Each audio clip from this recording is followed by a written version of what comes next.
So, welcome to the Manvswld, Manvswld podcast. Maybe we'll get sued, maybe we're not. I do this every time, and I don't know why. And none of it ever gets better. Every single time, it's like the same thing over and over. And I think we'll just do that for consistency because I'm incredibly consistently inconsistent in my podcast.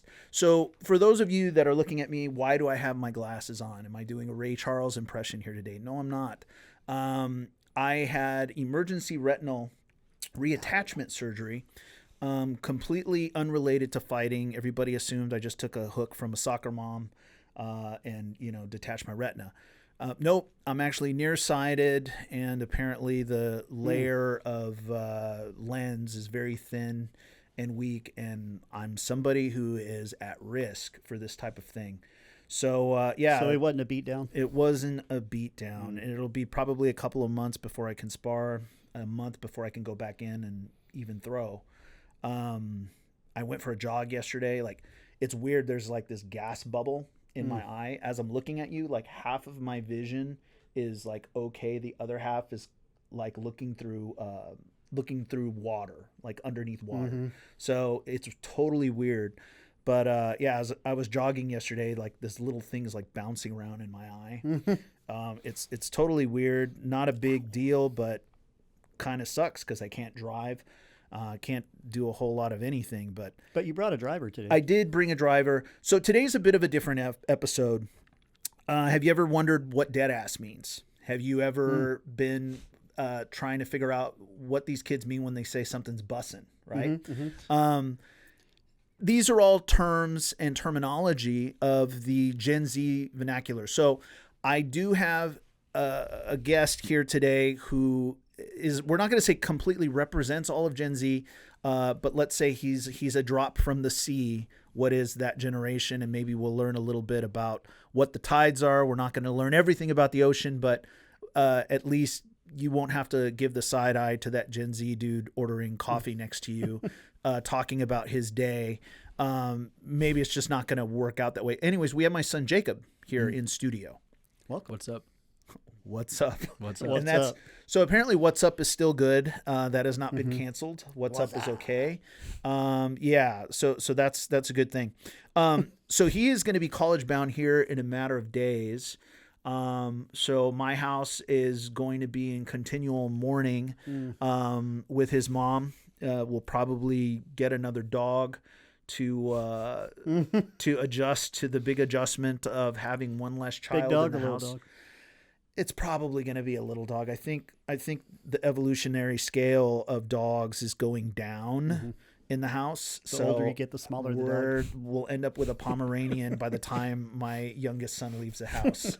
So, or one of those like Do you hairless think cats. it's because after a lifelong scooping giant poop from giant dogs, you get tired of it and you just want a little dog with little poop? Well, see, that's where you're deceived. They don't pick up the poop. So, the dogs have free range. They have an acre in the backyard that they just continually Fertilize? drop. Yeah, they just drop wherever they want to, whenever they want to. But that's a whole nother story.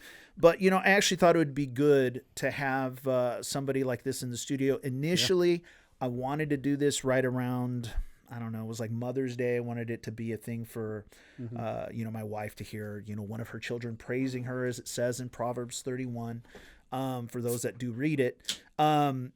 It's always bothered me that most churches will have their wives, the pastor's wife, preach on Mother's Day. It's like as if you didn't already have enough going on. Yeah, go to work.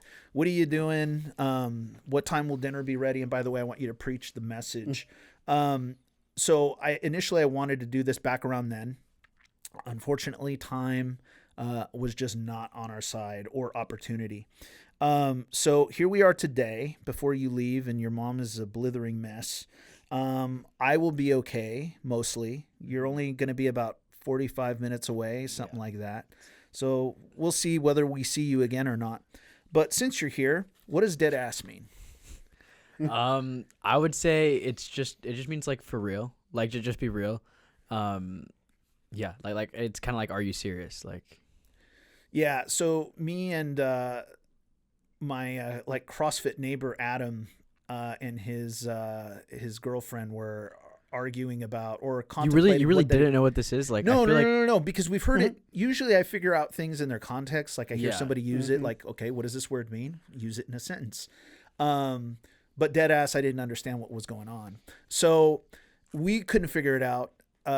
Ian at the fight gym wanted to beat up some Gen Zers that were like throwing rocks at a bird or something. And one of them said like, dead ass, bro. Like, and Ian was like, he saw red and he was just going to let the training take over, which I would have paid UFC prices to see him take out a bunch of 18-year-olds with jiu-jitsu and Muay Thai. But yeah, so dead ass just means serious. yeah, or like for real. For real. Yeah, it's used as an adverb or an adjective to emphasize sincerity, seriousness, or truthfulness. Okay, your sister has been dropping that 8. What the heck does that mean? It's just like that was good. Like you did good. It's like if it ate, it's like like if you ate it, it was good. It's like you ate it up. Ate it up. Yeah, I can see that one. yeah. I got that one. Okay, bussin. Okay, Cool. well, we don't use that word anymore. No, nobody uses It's bussin already anymore. retired? Well, I don't think that there was ever really like a thing, was it? Like, Dude, it was in the lexicon there. Everyone was throwing it around like everywhere. yeah, it was like a while ago. I Though. It wasn't. was like, I yeah. wasn't. Thank you. I was not. Okay, so no cap. We're here today with a you go. Gen Zer who's Right now on. just furrowing his brow in absolute disgust of my misuse of his terminology. But so those of you with college-age children, you may find this helpful. Those of you who want to have college-age children may think twice. So I wanted to have this conversation around a number of things. You're not going to fully represent your generation. None of us truly do. The best that we can hope for is to serve our generation as it was spoken of David in Acts by, I believe it was Stephen. So that's the best that we can hope for, that God would use us in the here and now. Jack Hayford famously said something to the effect like, do you believe that this is the last generation before the return of Christ? He says, well, I don't know if it's the last generation, but it is my last generation. So we have what we have in terms of time by God, and we get to live in the context in which we live, in the times that we live, Acts 17. So we all have our context, and you might be able to shed some light on a few things. I don't know, perhaps you're a fairly deep guy. But let's get into a little bit of that. So I kind of wanted to get your ideas on culture, a bit of the church. As it stands right now, I just read this from the New York Post. So I am wearing these glasses so you guys don't have to see what is the recovery that's taking place in my eye. Otherwise, you'd want to feed me with a slingshot while you put me behind bars. That's about the best we can hope for. So I don't think I'm going to come out any more handsome than I am. I think, Heather, my wife, is stuck with what she's stuck with. But I'm going to read a little bit from this New York Post article about Gen Z kind of returning to faith. And I have friends in ministry that can attest to this. It's kind of happening nationally, globally. But it says recent data shows a surge of young adults and teens, particularly Gen Z and millennials, re-engaging with Christianity and making a commitment to Jesus, a trend driven by a desire for authentic community, spiritual meaning, and a sense of purpose amidst societal uncertainty. This quiet revival is characterized by spiritual curiosity, a greater openness to faith, and a focus on practical living, and social justice. Though some young people still experience church hurt from past negative experiences. So do you see like there's like does this track? Does it seem that everyone's kind of coming back to faith? Yeah, I mean, I definitely see a disillusionment in kind of all of my generation. I think everyone is pretty skeptical of things. For whatever reason, I think my generation... So it's sus? For whatever reason, I think my generation is... He's like, cut that out. Has been raised almost independently, or to be thinking more independent. And I think we're very skeptical of, these institutions. And at the end of the day, I think everyone is just trying to find like truth in whatever that means. there's obviously an objective truth in Christianity, but I think that people try to find that community or that belonging anywhere that they can. And I think that Christianity offers a lot of that for a lot of people, and is ultimately, the correct goal. But I think that a lot of people just try to find that belonging in, other things, whether that be like politics or these different places where they can find belonging and they can find that community. Because I think ultimately what people are trying to find is community, and just to make meaning out of our lives. And I think that, I definitely do think that there's a trend more towards faith and towards living out a meaningful life. So okay, yeah, it's because you're talking about identifying and having these descriptors, like finding their own place of community, belonging, and all that.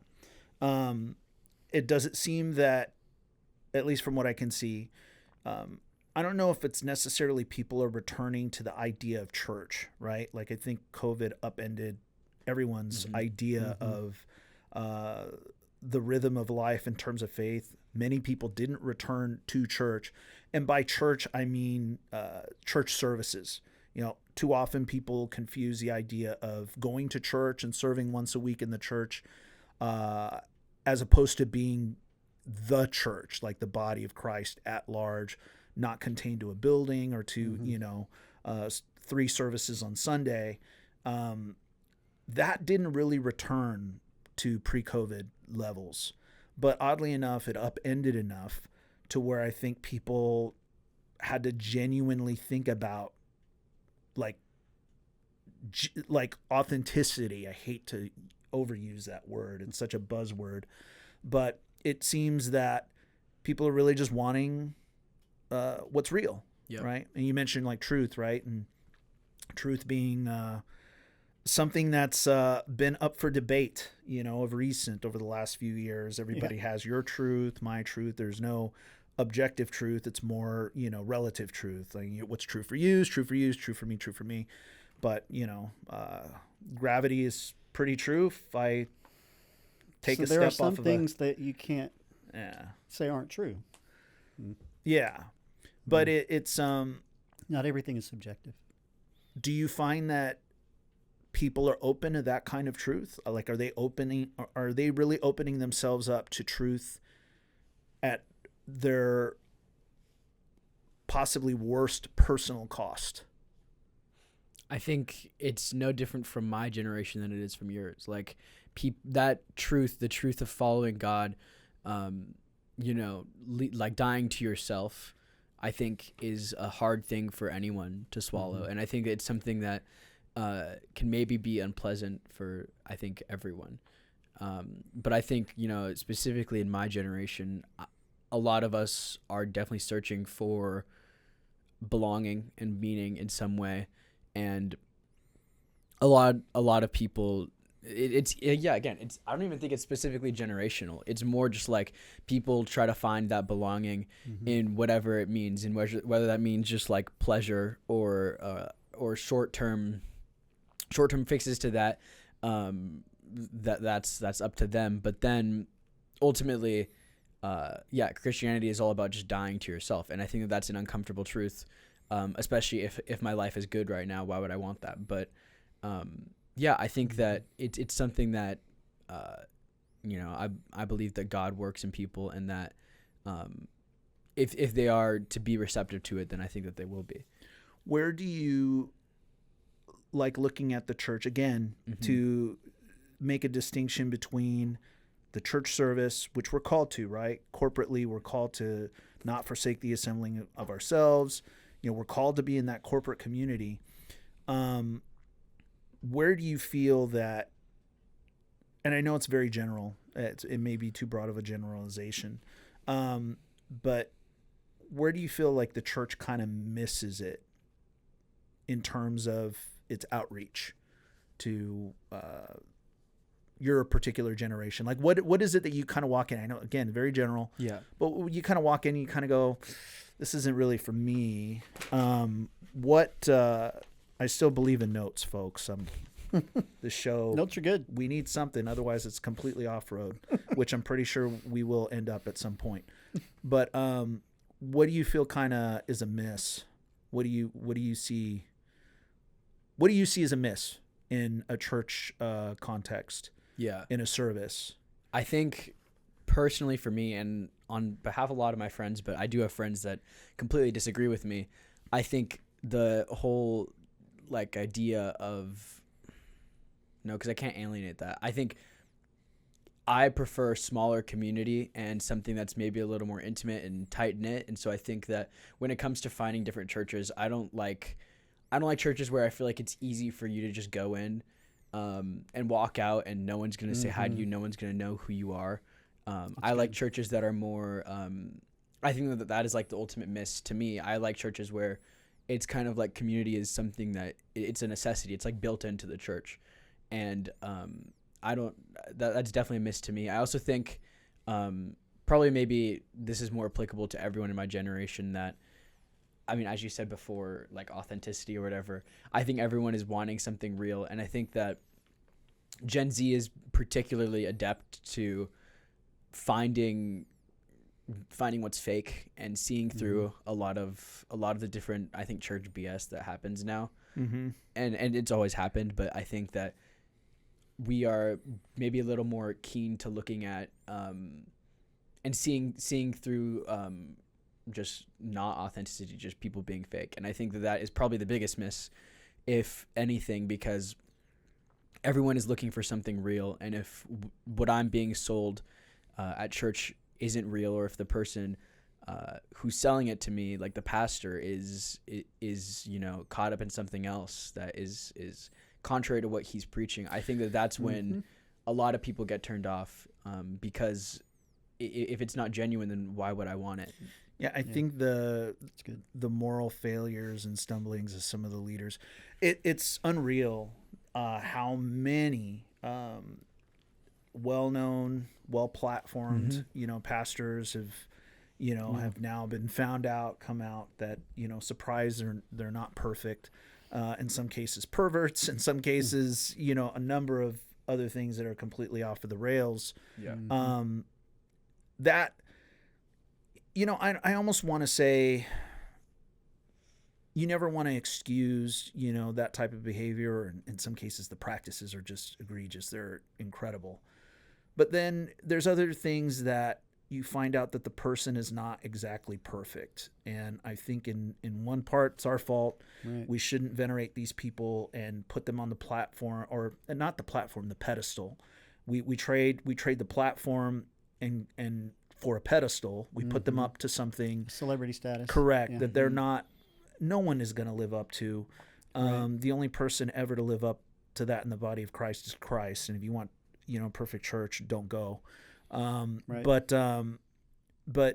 so that, I don't think that changes much, but, I guess what I was kind of getting at was more, and you answered, about,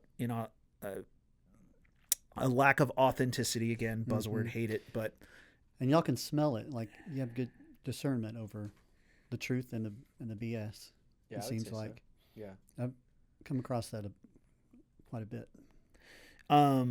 Do you find that at least your circle, again, you can only speak to your circle, everybody seems like they have a pretty good hold on what they want in terms of faith? Not that it should ever be like this. Christ doesn't necessarily come into our lives and say, well, how would you like it to be? Yeah. He says, come and follow me. Doesn't give you a whole lot more to go on outside of that. It's just follow me. Don't know what that means. Don't know where we're going. But there's obviously a trust and a faith invitation there. And it should never be that, I don't like going to this church because they don't have this program. But you're just saying, like, you guys are more interested in the intimacy of like that actual relationship, like, where people know you and like real community. I think, I mean, I can maybe only speak for me, but I think also some of my friends would agree for themselves. Like, I think finding like an actual church community, I haven't really like had a real, like, I would say church community in a while, and that's for whatever reasons. But I think we found that mostly just in each other, like talking about Christ and like our own walks and where we are in our faith, I think is very valuable. And of course with church, there's different things you can't get from just talking with your friends, like multi-generational, you know, cohorts or whatever, communities. But I think that there's definitely something valuable in just being very real with everyone, and just being very open and honest about your faith and where you are, and having those conversations with just people who want the best for you. And I think that's kind of the community that me and my friends had built in high school to be able to do that. And yeah, I think it is all just about like being real with each other, and being honest and just being able to talk about our faith. Yeah, I mean, it is. I mean, that growth. Yeah, we're called to that. You know, corporate experience. You know, the Ephesians 4 talking about us. You know, growing into the head that is Christ, as each part does its share. Like you have something that I need. You have something that I need. I have something you need. The only way we're going to ever grow and mature in Christ is with each other. And you're not going to get that sitting in the third row on Sunday. You're going to get it sitting beside, you know, a friend or whatever in a coffee shop, you know, truly fleshing out, you know, what this walk means, you know, with someone else alongside you. But yeah, it's the whole COVID thing upended it. You guys are dealing with, you guys have an opportunity to have a different experience, and it's already been set. It seems that way. Coming up, you guys can pursue Christ beside each other versus, you know, the 11:15 service. And there's nothing wrong with the 11:15 service. Most people are saved. You know, they're well caffeinated. They're kind of happy to be there. They were the 8 o'clock. They're not grumpy.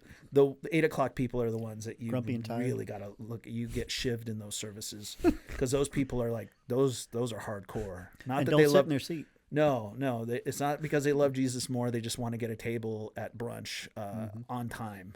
They don't want to have to deal with any of the craziness. So you're getting ready to go to college, and that's an interesting feat. Congratulations for that. But in leading up to today, I kind of thought, it's not a perfect parallel, but a little bit about the book of Daniel, first few chapters at least, to take it away from the idea of, you know, the kids' church, Sunday school stories to reduce, oh, you know, these guys get thrown in the fiery furnace, you know, 3 of them are in there, 4 of them are found, and these guys aren't burned. In the lion's den, of course, take all that as you will. But I actually did think that there were some interesting parallels with what's ahead for you in particular. But in Daniel chapter 1, verses 3 through 4, if you wouldn't mind reading it, I'm still kind of like, my eyes were dilated. We went to a follow-up with the surgeon this morning. Yeah, it was great. So like, schedule it right before you're on camera. I can't. Yeah, that's, you know, I just wanted to wear the sunglasses ultimately, which my daughter professes Max makes headroom. me look like Elton John, but I don't really see it as Elton John. But it's not a compliment. It's not a compliment. No. Thanks. Jacob, you want to read it? Yeah, 3 through 4. Cool. Then the king ordered Ashpenaz, chief of his court officials, to bring into the king's service some of the Israelites from the royal family and the nobility. Young men without any physical defect, handsome, showing aptitude for every kind of learning, well-informed, quick to understand, and qualified to serve in the king's palace. He was to teach them the language and literature of the Babylonians. So you have the Babylonian captivity. You have these the occupation of Babylon. You have these. This is the ruling kingdom, you know, around the world at this point, and you have these Jews that are essentially drafted into what would be the king's cabinet, you know, right? So he knows how to govern and rule over the Israelites that are now subservient to them. But it says it took the young men without any physical defect, handsome, showing aptitude for every kind of learning, well-informed, quick to understand, qualified to serve in the king's palace. And they were going to learn their culture, their literature, everything in terms of that. Now, it's not a perfect parallel. Again, you're going to one of the most desired, schools in the nation. Hook 'em. Yep. He's put in there. So it was funny when we first moved to Texas. I had no idea about Hook'em or anything. I don't follow. Do you want to do it again so all three of us can get it on camera? No. We skipped you. I think that's great. No, Yeah, that's fine. No, that's fine because if I throw it up, it means something else. So that's why I'm saying, like, we were at Regents. We were getting them for like the Regents tour. We're name dropping? No. And these kids, they had their art up and they all did the Hook'em thing. I'm unaware with Hook'em. Okay, but I'm a metalhead. Right. So automatically, as soon as I see that, I'm like, this is metal. Like, what was this, like a tribute to Dio? What's going on here? A wall of Dio signs up there? And so that's what I thought. So, yeah, sidebar there. But, again, it's not a perfect parallel, but the idea is you have the brightest, the best being drafted into this, would-be cabinet. They're going to learn things about this system that they're now going to expect to serve in, and far from the college experience. But I did find a bit of a parallel there in terms of what that might have been like. And they face a whole number of challenges in verses 5 through 7, and it says the king appointed for them a daily provision of the king's delicacies and of the wine with which he drank. 3 years of training for them, so that at the end of that time they might serve before the king. Now from among those of the sons of Judah were Daniel, Hananiah, Mishael, and Azariah. To them the chief of the eunuchs gave names. He gave Daniel the name Belteshazzar, to Hananiah Shadrach, to Mishael Meshach, and Azariah Abednego. Always reminds me of the Beastie Boys. But anyway, not that rabbit hole. Yeah. Sabotage is a brilliant song. But which could be the soundtrack to your life right now, moving into the dorms. So, or you discover the all-night food court. So it's like a carnival cruise without some of the craziness. But but these challenges, obviously, they come in. They're going to go through 3 years. I'm not going to say of indoctrination, but education for where they're about to serve. Their identities are challenged. They're going to be called by something else. And in a way, there's a huge difference in terms of them coming from their own culture, their own God, their own customs. And now they're being thrust into this. They're trying to change their diet, which would not have been kosher, for these Israelites. So they're trying to change what's inside of them, what goes inside of them, and they're trying to have them conform to something else by calling them by a different name. Do you sense that? We were talking about this the other day about how people go to college and all of a sudden experiment. Yeah, experiment. Like, I don't know what it is about a college campus that somehow negates 18 years of living in your own skin. Now you have to really wonder, am I really left-handed or right-handed? Right. I could make a whole nother comparison, but we'll just leave it at that. But do you see how that's a challenge for some people? Yeah, I mean, I think... And why? I think it's like almost like, not to say obvious, but like when you're out of the house and out from, under your parents' wing, you kind of have free reign to do whatever you want. Of course, there still is supervision to some extent. But I think a lot of people leaving, especially strict households, and I think a lot in the Christian community leaving strict households, can kind of figure things out themselves. If you lived in a bubble your whole life, you finally get to go out of it, and you see there's a whole world that you maybe have never been exposed to. And I think that once you see that and once you see what there could be, you definitely could totally go off the rails, totally go do whatever you want. So I really do understand a lot of people going into college, even if they have somewhat of an identity, just doing whatever they want, and changing a lot. I think like for me and my friends, I think most of us have a pretty good identity and have a pretty good sense of who we are, but not to say that we won't change. I mean, going into high school, I didn't think I was going to change much, and I think I did almost like 180 of who I am. And that was just 4 years. So just another 4 years, I hope I do change, and I hope that I do become better. But yeah, I think we're always changing. I think college is a really good opportunity to find who you are without the constraints of, anyone watching you. Yeah, it's, if you weren't a Taylor Swift fan now, you're not going to become a Taylor Swift fan in college. I mean, I'm just getting. Depends on who the girl is you're interested in, right? That's true. That's true. What if she's a Swiftie?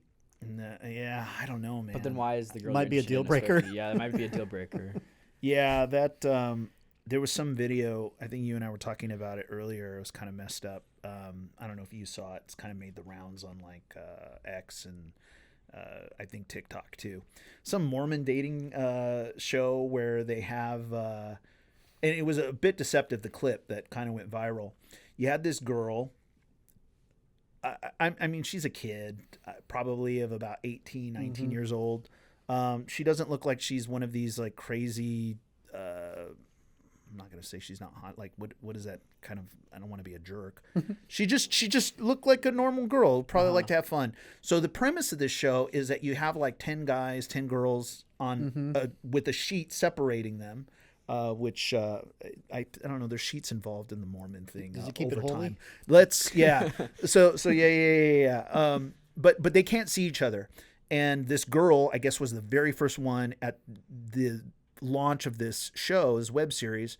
So it's a dating series. So she stands up and she's supposed to give like a 90-second summary of what her interests are and stuff like that. And she's like, I just got scuba diving certified. I'm going to be skiing like in some other country next year. Really excited about that. She's talking about travel interests and looking for, a guy that's going to be her partner or whatever. Anyways, what the guys are supposed to do is one of them is supposed to stand up and introduce himself if he's interested. Nobody stands up. So it became this whole viral thing about what these guys actually thought of a girl like traveling independently. Somehow that meant she'd have like some high body count or kind of slept around. Just these crazy conclusions. Body count's another Gen Z term. It is a Gen Z term. Is it Gen Z? Or millennial? Is it? No, it might be millennial. I think they were a little earlier. Kind of overlapped a little. Body count was Ice-T's Metal Act that started in the 90s with their launch. There Goes the Neighborhood, which I did introduce him to a while back. Well done, sir. Did see I did see Body like Count second of them last year. Yeah, we got a little close for a minute and we're like, nah, I don't think it's us. Then we moved on to like Marilyn Manson or something, I don't remember. And that's really not us either. So yeah, a good time to get funnel cake at the festival. Squirrel. But yeah, don't bring home a Swiftie. That's all I ask. No plans. All right. My dad used to say things that I can never repeat. Yeah. About Taylor Swift. Oh, yeah, in particular about Taylor Swift. But so you go and you're going to go and you're going to be thrust in a completely different culture, completely different system, in some cases antithetical to everything it is you've been, I don't even want to say raised to believe, because at this point you're flying the nest. You're the first arrow out the quiver. This is the first album, the first offering. Hopefully they get better from here. I don't know. That's really how it goes. Isn't it the second one that's always better? I don't know. Not in this case. This case, don't say that about her. Because when we put her in this chair, it'll be very different. Yeah, that I'm gonna have to wear like something to keep me from getting stabbed by a half Latina, who's hot-blooded, makes a lot of crazy noise. She'll have the temperature turned down here to like 50 degrees. Yeah, it's a whole nother thing. So yeah, now we're just meandering. So flying the coop. But flying the coop, I don't suspect there's going to be a lot of identity crises you'll be facing. And you're going into the civics program of all things. Why civics? So, I mean, the ultimate goal is for me to, do policy writing or something in politics. Civics was just a thing that my advisor gave to me. I didn't think I was, gonna get into UT. I kind of just like threw it in there just in case. I wanted to go out of Texas, but this is kind of what found me. And it gives me good tools to do what I want. and it's very pro, free thinking, and that kind of discussion based classes. A lot of them are, and so I think that's definitely something that I'm interested in. Did you say this was the first year of that school?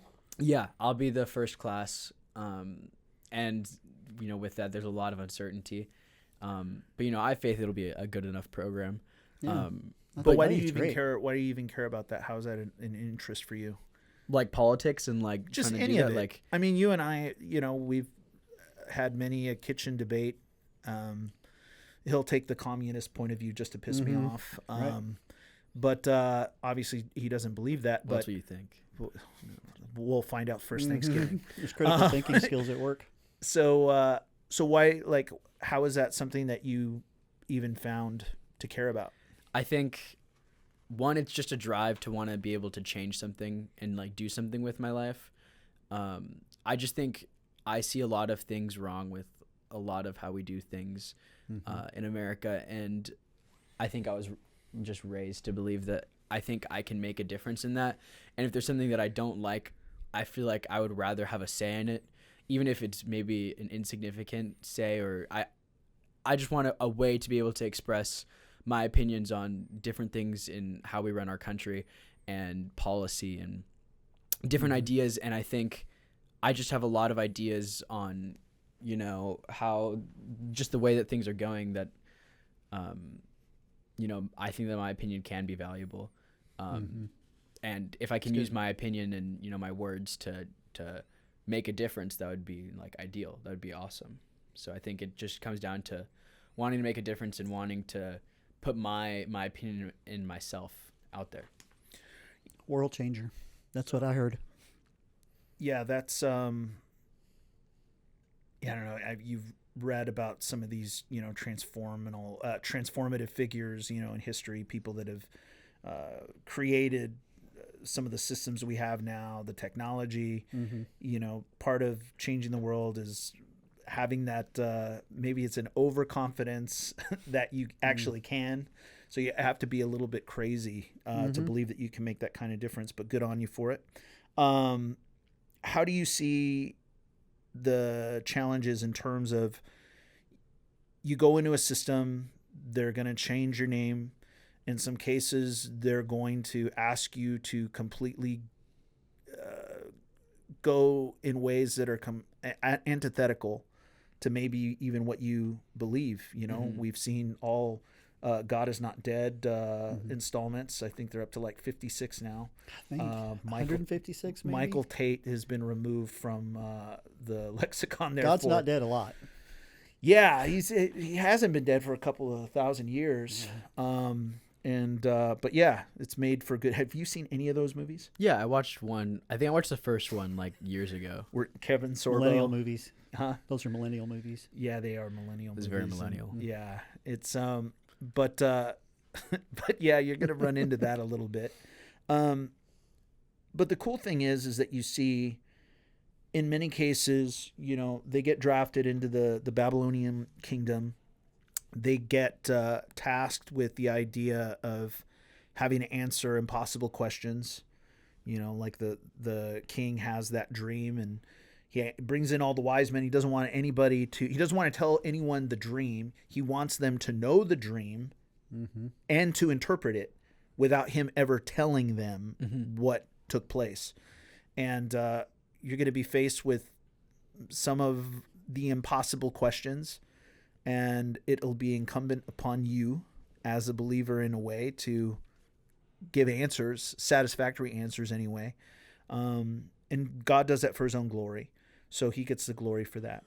But one of the things that's cool that you see as a thread and a theme throughout those chapters is you find the faithfulness of God to them, right?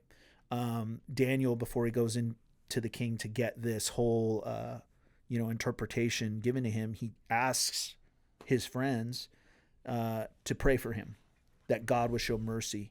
All the wise men in Babylon are about to be executed because none of them have sufficient answers for him. They don't demonstrate anything of value to him, and they're all going to get wiped out. And Daniel's like, oh, wait a minute. let me go and see if I can answer what it is that the king is seeking. And it says that he goes to those of his own company. He goes to his friends first. So you see a lot of faithfulness in God, number one, but you also have them walking in faith in the sense that they don't want to violate themselves before God. You know, they're more interested in preserving their relationship to God, and they're willing to sacrifice and test. They even go through that whole Daniel fast test where they're going to be given the delicacies of the king, and they're like, no, that's not good for us. Why don't you just give us water and vegetables? Mm-hmm. And he said, look, try it. Give us the old scientific method. Try it for 10 days. See how we are.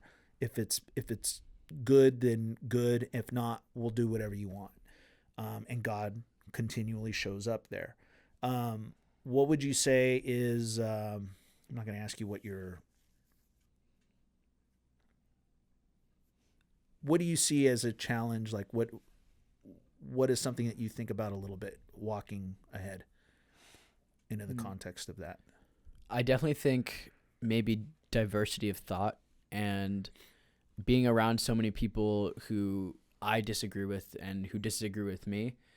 I mean, I think my whole life I've been in like kind of a bubble, I would say, as far as, you know, political thought. And I've always been one to like push against that because I think, you know, an echo chamber is useless. Mm-hmm. If we're supposed free thinkers and we're supposed, at least a lot of the communities I've been a part of are supposedly pro free thinking and pro these different ideas, but when they're confronted with these different ideas, they shut them down, and there's no, you know, there's no conversation on that a lot of the time. And I think, I mean, I'm hoping that I kind of experience the complete opposite of that, maybe in a way that challenges me. Because, you know, I think a lot of my own, exposure to different ideas has been of my own accord. It's always been me trying to like search out different answers for different things, politically, you know, religiously. And a lot of the time I'm looking at it from my own perspective in my own, when I go looking for these different answers and these different opinions, I already have my own things. Is that, The Righteous Mind? Yeah, I'm reading that book right now. I was about to give it to you if you hadn't read it yet. Oh, really? Yeah, no, I'm like, yeah, I'm reading that for UT. It's a great book. Super interesting. Everybody should read this book. Yes, seriously. If you want to open your mouth about politics and religion to anybody, it'd be beneficial to read this book and understand what you're talking about and what they're talking about. Like, and you actually should read that. That was a summer reading given to you by just a civics? thing I signed up for. It's not civics. It's just a thing associated with UT. And yeah, I'm almost done with it, and that's definitely opened my mind, and that's a lot of what I'm getting. So what's the thesis of the book in like a 2-sentence summary? Like, what would you say? It has a lot to say, but I would say it's really just depicting, you know, how everyone has a righteous mind and how we are raised to have different moral beliefs and have different ideas, and how, you know, we have to understand everyone from the context that they're in and kind of almost meet them where they're at. Like, there's a couple different sections of the book. I'm almost through the second section, and, you know, the first section was all about, if we want to change someone's mind on morality, we have to really appeal to their emotions and their innate most desires first. Reasoning isn't what drives a lot of our moral senses. It's mostly our own emotion and our own like snap judgments. Yep. And, you know, and then the next section is just about, you know, different morality, and how we come to believe a lot of different things, and specifically how different political ideas and sides. Great book. Believe. Yeah, great Highly book. recommended. Mm-hmm. You want to borrow it? You should. No, I'll take his copy when he's done. You have a hard copy? I do have a hard copy. Yeah. I have that same one. Yeah. So, and when did you start reading that book? Like a month ago. Okay. Or a couple weeks. I really love that you're reading that. It makes me happy. Yeah. No, I More really Gen Z should read that book too. Yeah. Part of what's prescribed in that book is that you appeal to people's emotions first? Yeah. Really? So he uses the metaphor of like a rider and an elephant, and it takes a lot in the book to build this up, because kind of out of the gate it kind of sounds a little outlandish. See, because I would almost push against that. Unfortunately, I see where I get where it should be. I understand the idea there in the sense that you want people to capture their emotions, because unfortunately most people are going to be driven by that versus rationale. Like they're not going to use their rationale. They're not going to use, right. what's logical, maybe what's right about something. They're going to have a snap judgment, like you said, about what this particular incident or whatever it is that they're viewing causes, however that causes them to feel. That's what's right. Yeah. And I do agree that that's probably a way to hook people in quickly. But, in, what is it? It's in James, I want to say chapter 1, it says that the wrath of man does not produce the righteousness of God. It's like you can't feel your way into righteousness, and truth isn't found the same way. You can't feel your way. It's you're running straight into a Mack truck. It's reality versus fantasy. Right. Where your ideology meets what's real. You can feel one way about one thing and then get punched in the face and realize it was nothing compared to what you thought it was. So I would it's like when people convert to Christ because of their emotions, right? Or trauma bonding, right? You get into a relationship based on some heartbreak in your life that is just devastating, and you find this affection, and then all of a sudden this affection is only going to last in as much and as long as that hurt lives. And once you kind of move on, then you're kind of like, like people that convert to Jesus because of some other trouble in their life. But once the trouble has subsided, they walk the other way. Yeah, it's like, are you still with Christ? So I don't know. Is that what the book is purporting or no? So read the cover and then the back cover. Read the back cover. Okay. As America descends deeper into polarization and paralysis, social psychologist Jonathan Haidt has done the seemingly impossible, challenged conventional thinking about morality, politics, and religion in a way that speaks to everyone on the political spectrum. Drawing on his 25 years of groundbreaking research on moral psychology, he shows how moral judgments arise not from reason but from gut feelings. Haidt explains why liberals, conservatives, and libertarians have such different intuitions about right and wrong, and demonstrates why each side is actually right about many of its central concerns. Interesting. So it's like we were talking about this earlier, how I think, like the left side of, the political spectrum definitely cares a lot more about care and, fairness, but that's not to say that the right doesn't either. The right just has different priorities as well. The right still cares about, care and making sure everyone's okay, and fairness, albeit in a different way than the left does. But the whole thing is just that we all believe different things, and in order for us to have these different discussions on things, we have to understand the other side, and we can't just let like it said, like polarity. And so we were all raised in different environments with different morals and values instilled upon us as kids in our homes, and you go one direction or the other, and then it gets more polarizing because politics really makes it more polarizing, and then everybody just wants to fight. Yeah, and that's where we are now in our society. It's It seems that the polarization in the politics is, I forget who quoted, religion is the opiate of the people. I believe largely it's politics these days. Whatever. I think politics is the religion. That's what I'm getting at. Yeah. That's what it's been. It's your faith often doesn't inform your politics. Your politics inform your faith. So the tail's wagging the dog in some cases. Well, they say that politics is downstream from culture. Yeah. Yeah, that's Breitbart. And sometimes churches are downstream from culture too. At this juncture, I say largely they are. Not everybody, but unfortunately a good deal are. So not exactly, again, a perfect parallel, but a lot of similarities, I thought. Yeah. What do you feel is the biggest thing right now with Gen Z in terms of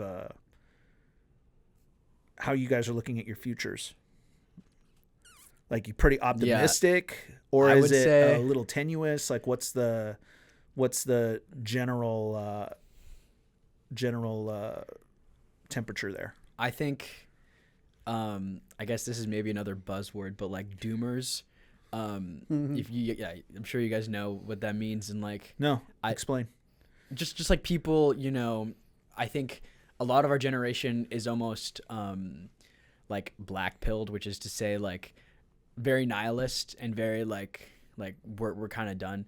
And I think that's kind of sad, but I think it's as far as when I think about the future, for a lot of my generation, everyone's just kind of like, oh, like we're done. Like, you know, there's, You mean I like think prospects of like the there's American little hope dream there's just a lot of disillusionment in everything. of And home I think, ownership, like having a family, especially home like, ownership. I think, you know, people wanting to have a family. I think that there's studies that like people like a large amount of people believe now that it's unrealistic for us to even have a family, you know, financially, and there's just not a lot of value on that anymore.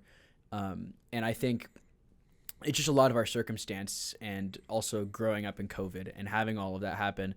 I think a lot of us have just become very unoptimistic and just kind of like Cynical? disillusioned with cynical. That's a great word for that. With how that goes. And I think as far as looking at our futures, I think everyone is pretty like doom and gloom about it, I guess. That's interesting to hear, because I'm Gen X. I thought we owned the market on cynicism. I thought that was all ours. Well, we taught them. Yeah, you guys did teach they got us, it from us.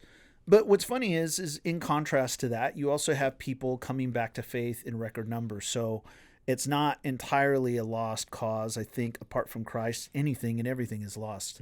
The minute that we do have the idea of Jesus entering our sphere and time, and more importantly, lives and hearts, that's where hope can begin to spring. That's where, you know, our confidence ahead, you know, can be very valid. You know, like God can and is still in the impossible business. So I do encourage you to read the rest of Daniel, just giving you those first few chapters.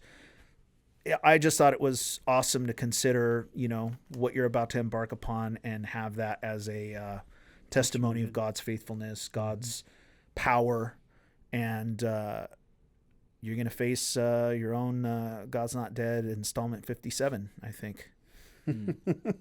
Hopefully Kevin Sorbo's retired. I love him. God bless him. Hercules. He's going out with a bang. Yeah. He's going to get to God's I don't Not know. Dead He died. 2000. He died like the first one, I think, in like he got run over by a car or something like that. I don't know. And that kid finished his professorial work as a student, debating about the existence of God. So hopefully we're not paying tuition for that. It'll be something a little different. At least one could hope. But I want to thank you for coming in today. Was there anything else that you had you want to put out there? Almost 18, disease-free. You know how single. Texas A&M's had those campus revivals and stuff? Is that happening at UT? Yeah, actually it is. There's a lot of Christian orgs kind of around UT, and that are definitely getting more traction now. A lot of, there's like literally orgs that copy what people at A&M are doing. But I also think what's different. Have you gone to any of them yet? Yeah, I went to a camp called Ignite a couple weeks ago, and that was cool. I think the difference between A&M and UT is that, not to hate on A&M, but I think it's okay. A lot. we go back and forth. We have Aggies in here all the time. Okay.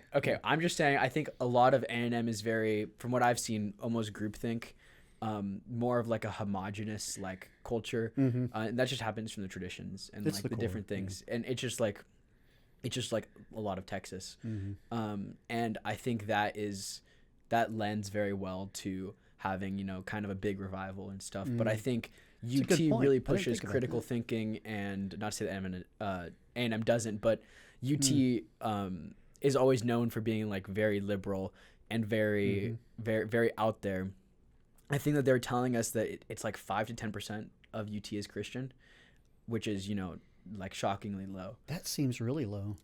You might want to fact check me on that, but from what I've heard, I think it's about that number, which is very low. And I think a lot of that is just because the type of people that UT attracts versus A&M. I think that UT is just a very, very a lot of diverse, international students too, with Yeah. other faith in there. exactly, Yeah. very diverse, and very accepting of like all different types of people. So I do definitely think, I've talked to a lot of Christians on campus, and there's definitely hope of a revival happening there, and there already is. There's already a lot of kind of from the ground Christian movements that are kind of taking up and getting some air. So I'm definitely hopeful for that. So Good. It's good. Yeah. And the all-night buffet for the freshman 15. The freshman 15, I did pack not. it on. That's an I'm actual very surprised thing, you huh? didn't hear about the I freshman know, 15. I did not know yeah, this. It's like a whole thing. Wow. Yeah. Did you go to college at all? No, he didn't. So. No, I did. You did? So went to school of ministry. Did you gain 15? No, I came in with 30. And I added Yeah, I was about to extra. say, he already I added had- extra while I was there. No, so I did not finish. I went back as an adult learner to a more formal accredited school, King's University, King's College, formerly headed by Jack Hayford. And I dropped out just under the credits. So I have an AA, whatever, in biblical studies, and then I got out just before we started learning the languages. So that's why I don't speak Hebrew or Greek. Or read in those, for that matter. I'm a bad Mexican. I don't speak Spanish either, so I don't think anyone's really losing anything from me in that regard. But yeah, whatever. I forget that guy. He's like a Greek Orthodox pastor, Father Moses. I don't know if you've seen him. He's this big dude, jacked, and he's teaches some very sound like theology. But he says, like, if your dad can't bench 315, you have two moms. He's kind of interesting like that. But whatever camp that guy is, I think you need to start one of those in the on campus. Yeah, so that'd be good. yeah. Well, cool, man. Well, amen.